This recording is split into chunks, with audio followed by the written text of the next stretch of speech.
24년부터 또 한 28년까지는 침체장일 가능성이 꽤 있지 않을까. 그 시작이 태형건설의 워크아웃일 수도 있다고 생각됩니다. 건설사가 망한다는 것 자체가 경기가 매우 위태로워지는 거거든요.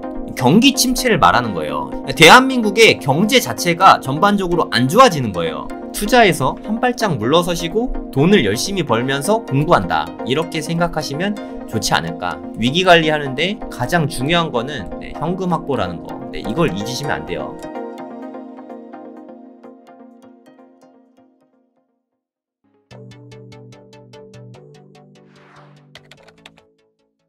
제가 태형건설 이야기를 드리긴 했었거든요. 이게 아마 터질 것 같은 느낌이 좀 들었어요. 우발 채무랑 너무 많아가지고. 태형건설은 결국에 워크아웃 신청을 했다고 합니다. 워크아웃이 뭐냐? 결국에는 그냥 돈 못 갚겠다, 우리는 갚을 능력이 없다, 인정을 한 거거든요. 태형건설이 워크아웃 신청한 게 왜 대단하냐면, 태형건설은 좀 큰 건설사예요. 여러분 대시양은 한 번씩은 다 들어보셨죠? 대시양. 태형에서 만든 브랜드인데, 여기 땅짓고 블로그에서 상당히 글을 잘 썼더라고요. 김리영 땅짓고 기자님. 글 너무 잘 쓰셨어요. 간만에 보는 양질의 퀄리티 있는 글이었습니다. 제가 궁금한 게 다 들어가 있었어요. 특집. 김리영 기자님 훌륭한 글 써주셔서 대단히 감사합니다. 이게 어저께인데 2008년에 100대 건설사 중에서 무려 45곳이, 뭐 반 정도죠, 절반이 워크아웃에 들어갔었다고 합니다. 리먼 사태 때잖아요. 이 다음에 어떻게 흘러갔는지 우리는 다 알고 있잖아요. 그쵸? 역사가 말해주지 않습니까? 이때부터 시작해서 2009년에 잠깐 반짝했다가 한 2014년까지 정말 지독한 침체장을 겪었죠. 근데 제가 느끼기에 이게 너무 기시감이 느껴진다는 거죠. 너무 똑같아요. 2008년하고 2022년하고 너무 흡사한 느낌이고요. 급격하게 떨어졌죠, 이때. 23년에 잠깐 깜짝 반등했었어요. 올해 초에 이렇게 많이 올랐잖아요. 상급지 위주로. 그러다가 지금 또 다시 침체를 겪고 있죠. 마찬가지였어요. 09년에 잠깐 반짝했다가 2010년부터 2014년까지 엄청난 침체장을 지금 계속 겪고 있습니다. 제가 이거는 여러 차례 말씀드렸었으니까, 만약에 이대로 똑같이 된다고 치면 24년부터 또 한 28년까지는 좀 침체장일 가능성이 꽤 있지 않을까. 저는 한 3년에서 5년 정도 보고 있는데, 이 정도는 침체장이 올 수 있다라고 보고 있습니다. 그 시작이 태형건설의 워크아웃일 수도 있다고 생각됩니다. 어제자라서 가능성을 말했는데, 오늘자 28일에 워크아웃을 이미 신청했습니다. 태형은 이제 무너진 게 확정이 된 거예요. 대시양은 솔직히 이제 큰일 났습니다. 근데 이게 어떤 문제가 있냐, 제가 상세하게 말씀을 드리도록 하겠습니다. 이제까지 뭐 PF 위험하다, 이 뉴스가 작년부터 엄청 많이 들렸었잖아요. 그쵸? 이거 못 들으신 분은 거의 없을 것 같은데, 이게 PF가 프로젝트 파이낸스라고 좀 대규모 공사를 할 때 돈을 끌어오는 거라고 생각하시면 됩니다. 그 정도로 알면 돼요. 그러니까 PF는 대규모 자금 조달, 그러니까 대출을 크게 받는 거, 이렇게 생각하시면 돼요. 태형건설은 작은 건설사가 아닙니다. 무려 16위에요. 16위. 건설사 순위에 16위면은 탑 20 안에 드는 아주 큰 건설사 중에 하나인 거예요. 이제까지는 75위 수준이었는데, 이렇게 큰 건설사인 태형건설이 이제 무너지게 되면 어떤 일이 일어나게 되냐면, PF로 자금 조달이 어려워져요. 무슨 뜻이냐면, 이미 땅을 살 때 이 프로젝트 파이낸스 받아가지고 이자를 계속 내게 되잖아요. 그럼 빨리 이거를 해야 되는데, 예를 들어 PF 기간이 뭐 한 3년이라고 쳐요. 그러면 3년 내에 뭔가를 이렇게 해야 되거든요. 근데 지금 분양을 해도 사람들이 관심이 없잖아요. 예를 들어서 지금 뭐 지산을 평택에 짓는다. 여러분 그거 사고 싶습니까? 별로 안 사고 싶잖아요. 아파트도 별로 안 사고 싶은데. 그러니까 뭐 아니면 오피스텔, 아파텔 뭐 이런 거 짓는다고 하면 여러분들 이거 사고 싶어요? 안 사고 싶죠? 건설사들도 다 알거든요. 그나마 좀 분양가 상한제로 된 아파트들은 좀 살지 몰라도, 이런 것들은 비주거 상품, 이런 거는 아예 인기가 없단 말이에요. 요즘에 뭐 쳐다보지도 않죠, 사람들. 지금 마피도 되게 큰 마당에 뭘 새로 분양합니까? 너무 힘들죠. 그러면 이게 3년이 지난 다음에 만기가 돌아오면은 원래 이렇게 만기 연장을 원래 해야 돼요. 3년 후에 돌아오면은 예를 들어 뭐 1년 연장 뭐 이런 식으로 해야 되는데, 1년 연장을 예를 들어 금융사에서 안 해주는 거예요. 니네 이거 그냥 갚아라. 안 된다. 하면은 갑자기 난데없이 철퇴를 맞는 거잖아요. 건설사 입장에서는 돈 이자만 낼 생각하고 있는데 갑자기 원금을 갚아야 되는 거예요. 끔찍한 일이 생기게 되죠. 네, 그래서 태형건설이 워크아웃 들어갔죠. 이제 망하게 되면 이제 진짜 큰 문제인데 앞으로 다른 기업들도 줄줄이 자금 조달이 다 어려워집니다. 그래서 이때부터는 문제가 진짜 좀 심각해질 수 있어요. 제가 아까 김리영 기자님이 글을 아주 잘 쓰셨다고 말씀드린 이유가 제가 이걸 좀 찾고 있었거든요. 20위 내에서 건설사가 부도 위기다. 2008년 금융위기. 이 시절에 부도가 된 데가 어디 있고 어떤 과정을 겪었는지 제가 막 찾고 있었는데 김리영 기자님께서 다 조사를 해서 여기다 써주셨어요. 네, 너무 감사합니다. 예, 일단 2008년에는 풍림 다들 아시죠? 네, 풍림 아이원 뭐 이런 거. 풍림, 송도에 가면 풍림 아파트가 제일 먼저 분양을 막 하고 그랬잖아요. 시공 능력이 당시에 19위였어요. 태형은 16입니다. 그러니까 풍림보다도 더 순위가 높은 기업이 지금 무너진 거예요. 좀 심각한 거죠. 얘가 들어간 다음에 금호산업, 동문건설, 경남기업, 벽산, 신동아, 남강, 한일, 우림, 진흥, 대우차 판매, 월드, 신일 이런 애들이 전부 다 법정 관리에 들어갔다는 거죠. 하나가 무너지고 난 다음에 그 다음 이게 줄줄이 무너지게 된 거죠. 그 로직은 제가 아까 말씀드린 그거라고 생각하시면 돼요. 이자만은 어떻게든 낼 수 있겠지만 이자 내기도 사실 좀 빡빡합니다. 아니, 여기 건설사잖아요. 건설사가 돈을 벌어야 이자든 원금이든 돈을 갚을 수가 있는데 건설을 못하고 있는 실정이죠. 왜 못하냐? 지어봤자 아무도 안 살 게 뻔하니까. 분양을 할 수가 없으니까. 미분양이 무서워서. 지금 아무것도 못하고 있는 상황입니다. 그러면 사실 다른 기업들도 망하는 게 어떻게 보면 시간 문제일 수 있어요. 건설사가 이렇게 또 줄줄이 무너지다 보면 모르겠어요. 부동산 시장이 어떻게 될지 잘 모르겠지만 혹자는 이렇게 생각할 수도 있어요. 그러면 건설사가 망하면 건축이 줄어들게 되니까 오히려 집값이 오르는 거 아니냐. 요렇게 생각하실 수 있는데, 네, 맞긴 맞습니다. 근데 이게 건설사가 망한다는 것 자체가 경기가 매우 위태로워지는 거거든요. 경기 침체를 말하는 거예요. 예를 들어서 여기저기서 부도가 나고 있는데 그럼 은행권은 괜찮겠습니까? 그럼 은행도 안 좋아지겠죠. 대한민국의 경제 자체가 전반적으로 안 좋아지는 거예요. 대한민국 경제가 안 좋아지면 월급도 줄어들죠. 사람들 씀씀이도 좀 줄어들고 이런 연쇄 작용들로 인해서 경기가 침체되니까 매수 심리가 많이 죽을 수밖에 없죠. 돈 구할 때도 좀 없어지고 네, 이자도 오를 수 있죠. 왜냐하면 돈 구하기가 어려워지니까. 이런 것들이 계속 악순환이 되면서 경기가 계속 안 좋아지게 되는 겁니다. 네, 이해 가시죠? 물론 이렇게 되면은 새 집이 없으니까 전세가가 조금씩 오르게 돼요. 아주 조금씩. 그러니까 갑자기 막 전세가가 이렇게 오르는 게 아니라 전세가가 이렇게 미미하게 이렇게 오릅니다. 그리고 매매가는 미미하게 이렇게 좀 떨어지게 되죠.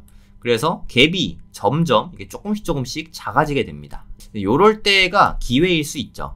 그리고 가끔 경매나 급매를 통해서 매매가보다 현저하게 적게 싸게 나오는 매물을 잡으면은 요런 거는 이득일 수 있겠죠. 네, 그러니까 역세권의 구축 같은 것들은 좀 잘 봐두시면 재건축 가능한 단지들은 그래서 요럴 때 잘 사면 돈을 벌 수 있지 않을까. 네, 저는 그렇게 생각하고 있습니다. 어찌됐든 지금 우리나라 경제는 제가 봤을 때는 그렇게 좋지는 않은 것 같아요. 내년에 2024년에 미국은 금리 인하한다고 하잖아요. 실제로 할지 안 할지는 모르겠지만 네, 저는 할 거라고 생각하거든요. 한 3번 정도 할 것 같다라고 말했거든요. 미국은 현재 금리가 5.5%입니다. 한국은 현재 3.5%예요. 얘들이 3번을 내린다고 해도 4.75%입니다. 3번을 내려도 한국보다 더 높아요. 한국하고 미국이 금리 역전이 나는 게 사실 좋은 게 아닙니다. 그러면 달러가 다 빠져나갈 수밖에 없거든요. 그러면 한국이 이런 상태에서 또 낮출 수 있냐? 잘 모르겠어요. 우리나라가 24년에 금리 인하하냐? 그건 좀 잘 모르겠습니다. 하면 한 번 정도 하거나 안 할 수도 있다고 네, 저는 생각하고 있는데 그거는 미래를 예측하는 건 좀 힘드니까 어찌됐든 여기에서 크게 낮아질 것 같진 않아요. 네, 솔직히 말씀드려서. 그러면 2024년 대한민국 경제가 제가 느끼기에 그렇게 좋을 것 같지는 않습니다. 네, 그럴 때 투자의 기회가 아니냐. 네, 맞죠. 네, 맞는 말씀이신데 이게 24년에 안 좋고 25년에 갑자기 급등하고 뭐 이렇지 않을 수 있다는 거죠. 그러니까 조정에는 두 가지가 있거든요. 시간 조정이 있고 가격 조정이 있습니다. 가격도 좀 떨어지긴 떨어지겠지만 아주 약간 떨어질 거예요. 이미 좀 많이 떨어졌는데 여기에서 뭐 반토막이 난다. 제 댓글 보면은 가끔 뭐 2015년 가격으로 회귀해야 된다. 아주 이런 말도 안 되는 소리 좀 안 했으면 좋겠어요. 그러면 본인 월급은 2015년 월급으로 받겠습니까? 뭐 이런 일은 안 일어납니다. 이거 뭐 우리가 이런 경우는 아예 없어요. 네, 이런 게 말이 됩니까? 가격이 갑자기 화폐 가치가 떨어져서 폭등하는 일은 있어도 가격이 뭐 10년 전 가격으로 회귀하고 뭐 물가가 뭐 말도 안 되게 반토막 나고 이런 일은 거의 없습니다. 네, 이건 거의 없는 게 아니라 아예 없지 않나요? 뭐 저는 이런 예를 본 적이 없는 것 같은데 이게 가격이 떨어진다고 해도 약간밖에 안 떨어집니다. 뭐 제가 생각했을 때 한 10% 안팎 정도.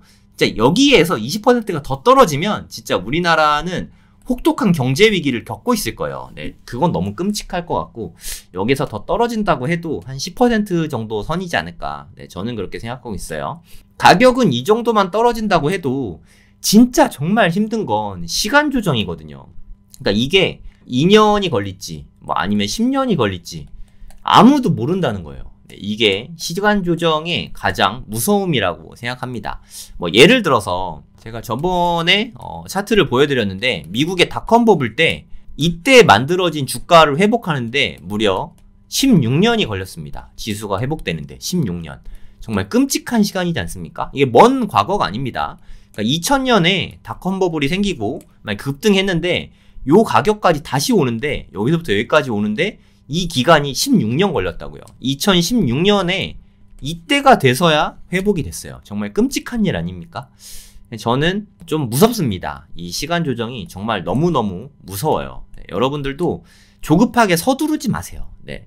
그러니까 물론 나중에 금방 오를 수도 있죠. 네, 그러면 그때 대응하면 되지 않습니까? 네, 금방 오르면 요때 사면 되잖아요. 그죠? 그러니까 요때 너무 급하게 여기밖에 안 되는데 급하게 사면은 요 기간이 너무 힘들 수 있습니다. 그래서 마음에 좀 여유를 가지시고 투자에서 한 발짝 물러서시고 돈을 열심히 벌면서 공부한다. 이렇게 생각하시면 좋지 않을까. 네, 저는 그런 관점으로 시장을 바라보고 있어요. 물론 제가 말씀드린 대로 흘러가지 않을 수도 있습니다. 하지만 면밀히 지켜보고 공부하면서 우리는 대응하는 법을 잘 익히면 돼요. 위기 관리하는데 가장 중요한 거는 현금 확보라는 거. 네, 이걸 잊으시면 안 돼요. 본업을 열심히 하시거나 아니면 투자해 놓으신 거에 일부 익절을 하거나 일부 손절을 하고 이게 되게 어렵습니다. 생각보다. 이게 최선의 방법이지 않을까. 네, 저는 그렇게 생각하고 있어요.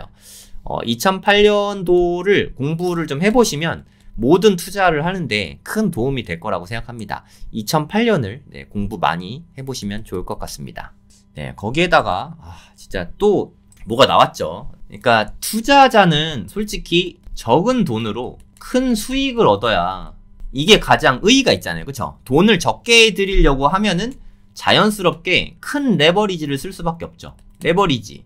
부동산 쪽 레버리지는 그냥 매우 단순한 것 같아요. 전세를 끼고 사거나 아니면 대출을 받아서 사거나. 대부분은 대출을 좀 받게 되는데 이 대출 한도를 줄이는 게 시행이 된 거예요.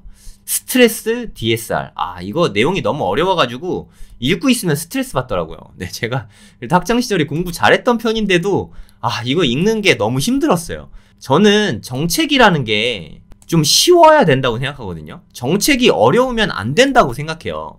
저는 지난 정부 때 너무 마음에 안 들었던 게 세금 정책이 너무 어려웠어요. 이건 진짜 말도 안 된다고 생각하거든요. 자기들이 멋대로 막 뜯어 고치면서 어렵게 만들어내고 국민들이 잘못 해석하면은 국민들이 다 책임져야 되잖아요. 이건 너무 무능한 정부라고 생각합니다. 근데 이번 정부도 이거는 좀 정말 나쁜 수인 것 같습니다. 이거 뭐 스트레스 DSR 이거 처음부터 끝까지 다 읽고 100% 이해하는 사람은 없을 것 같습니다. 근데 솔직히 이거는 좀 몰라도 되는 것 같아요. 솔직히 세금은 모르면 안 되는 부분인데 이거는 몰라도 되는 부분인 것 같습니다. 왜냐? 이건 은행에서 어차피 알아서 해줄 거거든요. 우리가 알아야 되는 거는 대출 한도가 줄어든다. 요거 하나만 알면 될 것 같아요.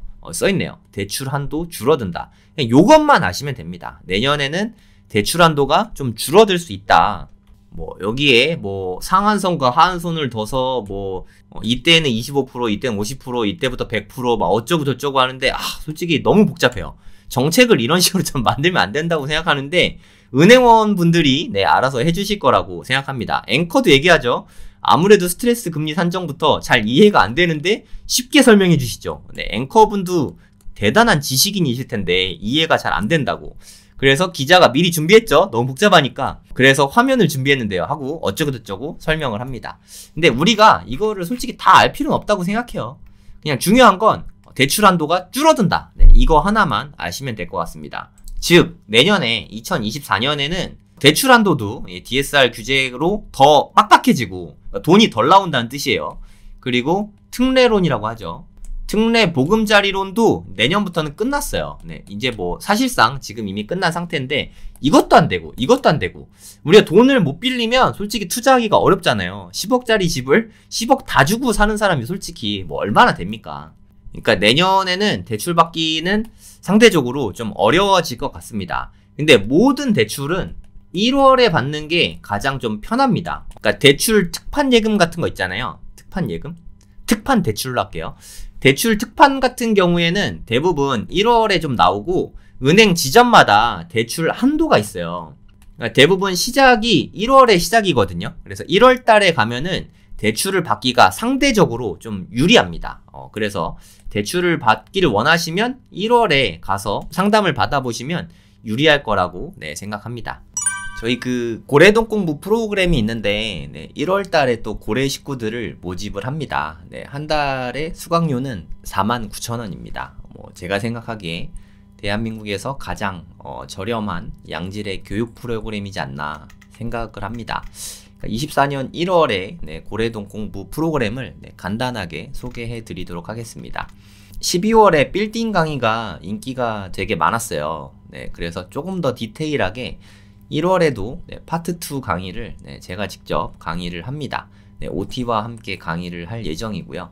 웅달 대표님께서 마찬가지로 웅달 대표님이 웅달 책방을 운영하시면서 한 달에 인터뷰를 한 20분 정도 하시거든요. 인터뷰 하시면서 얻게 된 인사이트를 여러분께 다 아주 쉽게 자세하게 따뜻하게 전해주실 예정입니다. 그리고 독서 모임을 빗소영 대표님이 이끌어 주실 예정이에요. 1월달 초대 손님이 고명환 작가님이신데 고명환 작가님의 책인 이 책은 돈 버는 법에 관한 이야기, 이 책을 읽고 독서 모임을 아웃풋이 중요하지 않습니까? 빗소영 대표님이 아웃풋을 이끌어 주실 예정입니다. 그리고 고명환 작가님도 모시게 되었습니다. 고명환 작가님은 아시다시피 개그맨으로 데뷔하셨지만 지금은 사업가십니다. 무려 10년간 매년 매출액 10억 이상을 꾸준히 내고 있는 장사의 고수이기도 하시거든요. 자기계발 전문가이시기도 하고 같이 인사이트 나눠보시면 되게 즐거운 시간이 될 거라고 생각합니다. 그리고 되게 부자시죠. 천백만 작가님. 본인 자체도 부자시고 투자의 귀재이신 것 같아요. 투자 노하우가 대단하신 분인데 이번에 책을 출판하셨더라고요. 성장주 패러다임이라는 책이죠. 압도적 성장주와 비트코인에 투자하라. 뭐 이런 책인데 이거 외에도 여러 권의 책을 집필하셨습니다. 직접 천백만 작가님께서 고래동 공부에 출연하셔서 여러분과 실시간 줌으로 이야기를 나누시게 될 거예요. 이 모든 강의는 2달 동안 무한 반복 재생 가능합니다.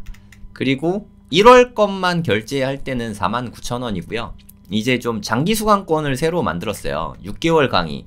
1월부터 6월까지 6개월 동안 강의를 수강할 수 있는 수강권은 15% 할인된 금액으로 249,000원에 1월부터 6월까지 모든 강의를 다 들을 수 있는 수강권입니다. 여기 누르시면 수강이 가능하고요. 그리고 1년 강의 수강권도 만들었습니다. 20% 할인된 금액에 469,000원에 2024년 1년 내내 1월부터 12월까지 모든 강의를 다 들으실 수 있는 그런 강의입니다. 함께 해주시면 대단히 감사하겠습니다. 수강 신청하는 법 간단히 말씀드릴게요. 클릭을 하시면 아니면 요 페이지 찾는 법은 네이버에다 고래동 공부 치시면 됩니다. 이렇게 치시면 뭐 카페에서도 신청이 가능해요. 카페에 들어오시면 여기 메인 페이지에 바로 링크가 있거든요. 네, 이걸 누르시면 됩니다. 저희 홈페이지랑 연결이 됩니다. 회원가입 간단히 하셔야 되고요. 네, 로그인 하신 다음에 결제하기를 누르면 됩니다. 결제하기를 누르시고, 그리고 혹시 그 6개월이나 1년 수강권 원하시는 분은 아래쪽에 배너가 있잖아요. 6개월, 1년 다 배너가 있으니까 원하시는 분은 신청하시면 되고요. 1월 것만 신청하고 싶으신 분은 여기서 결제하기를 누르시면 됩니다. 결제하기를 누르시면 이게 바로 되죠.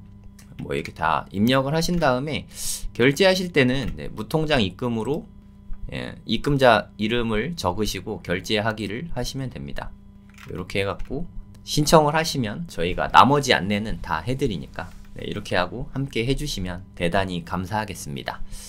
그리고 혹시나 궁금하신 분들을 위해서 저 창업 강의를 오늘 오프라인 현장 수업 모집을 했는데 무려 53초 만에 네, 다 마감이 됐습니다. 그리고 현재 대기 순번은 네, 20명 넘게 대기하고 계셔서 오프라인 수업은 좀 어려울 것 같고요.